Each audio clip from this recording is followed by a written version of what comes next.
Croeso chi yma i'r Gell a ddwrnod newydd. Mae braf iawn cael eich cwmni chi.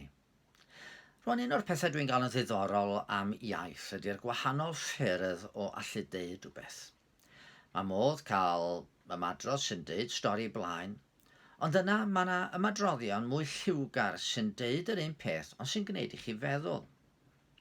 Mi allai sôn am rywun, wel, mae o'n edrych di blino, a ydych chi'n dall beth dwi'n feddwl. Gallan ni ddeud mewn ffordd chydig bach fwy eithafol, mae o wedi ymladd. A ydych chi'n gwybod bod o wedi blino go iawn.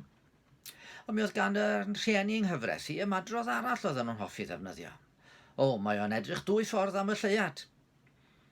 Mae wedi blino cymaint fel bod yn siŵr lle mae o pa o'r dydd ydy'r lleiad yn codi neu ydy'r lleiad yn mynd i lawr. Ac oedd yr ymadrodd yn gwneud i mi feddwl.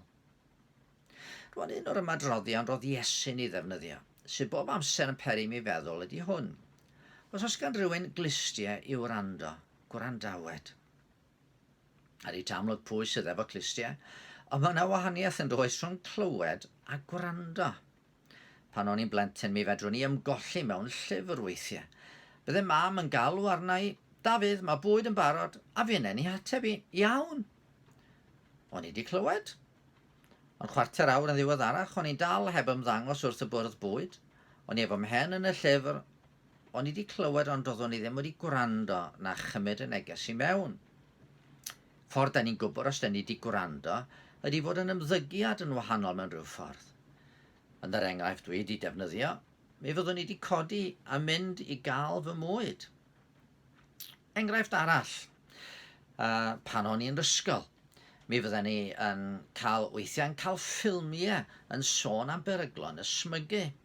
Ac oedd y ffilmiau mae'n gallu bod yn reit graffig, efo lluniau o ysgyfaint llawn tiwmor, a rhywun yn y gwely ddim yn bell o farw oherwydd y cancer oedd wedi gafel ynddyn nhw.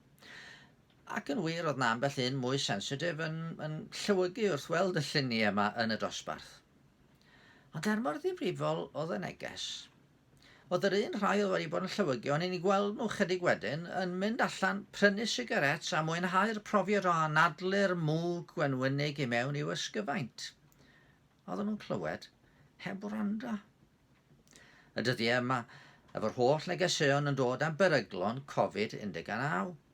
Eto faint sy'n cymryd sylw o'r neges i gadw pellter cymdeithasol.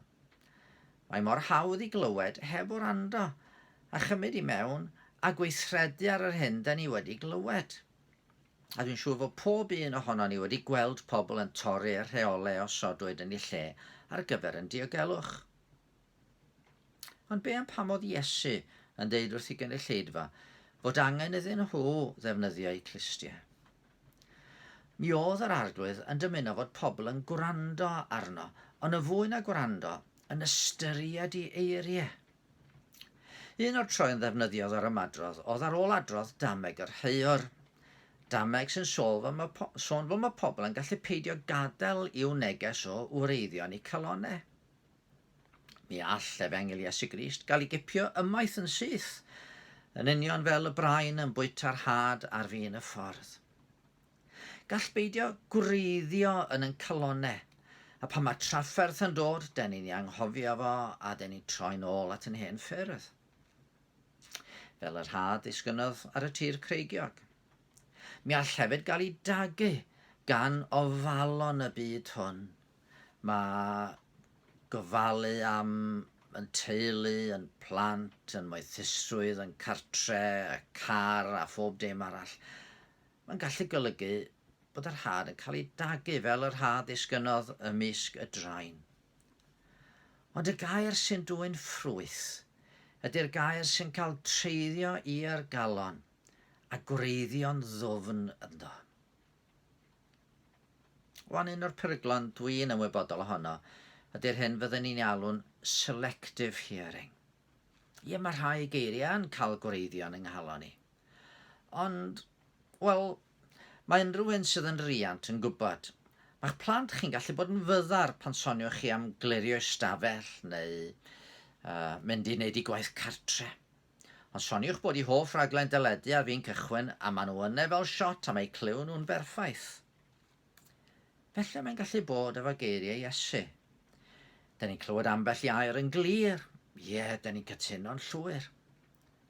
Ond mae'n eiriau eraill, da ni ddim yn ei chael mor hawdd i'w clywed. Da ni ddim mor barod i'w wrando. Ac i adael iddyn nhw effeithio ar yn bywydau. Nid yw'r sawl sy'n caru tad neu fam yn fwy na my fi yn deilwng ohono fi. Mae'n anodd. Pa werth i rywun os ennill efo'r holl fyd a phorffedu i enaid ei hun? Nech chi air yw anghofio ar wsnos pryd mae Black Friday ar y ffordd. Nid pawb sy'n deud wrthyf arglwydd sydd yn mynd i mewn i deyrnas nefoedd. Wel, ia, ond mae'n siŵr o'n erbyn ni yn tydi. Yn wir, rwy'n dweud wrthyt. Ond i chaiff rywun ei eni o'r newydd, ni all weld teyrnas Dduw. Mae rai pobl yn cael eu hailenni, ond da ni ddim i gyd yn gorfod cael yn hailenni ydyn ni. Mae Iesu'n dweud mae nid pick and mix ydy i eiriau fo. Yn ef ar ddeiar ant heibio, ond fy ngeiriau i nid ant heibio ddim. Gawn ni ddim dewis pa rai o'i eiriau da ni'n ei hoffi. A mi ddydodd o wrth y rai oedd wedi clywed ei eiriau, ond heb weithredu arnyn nhw, bod nhw wedi adeiladu tŷ ar y tywod. Gos nad ydy'r tŷ wedi disgyn eisoes, daw dydd pryd bydd y storm yna, a bydd o'n cael ei chwalu yn llwyr. Pa eiriau o eiddo Iesu tybed? Mae o am i ni wrando arnyn nhw heddiw. Adwch chi ni weddi. Arglwydd, da ni yn deall dy fod ti yn llefaru, a bod y air di yn gallu bod yn llyser ni'n traed ac yn llewer chi'n llwybr. Mae ddeiniodd yw'n traed yn bod ni weithiau'n troi clust fyddar i ti. Gad i'n clustio fod yn agored, ac i dy air di heddiw dreiddio i'n meddyliau, i'n hewyllus ni, ac i'n calon ni, fel y byddwn ni yn adeiladu'n tŷ ar y graig. Amen. Wel, gobeithio gewch chi brofi bendith yr arglwydd heddiw, ac y bydd o yn siarad efo chi.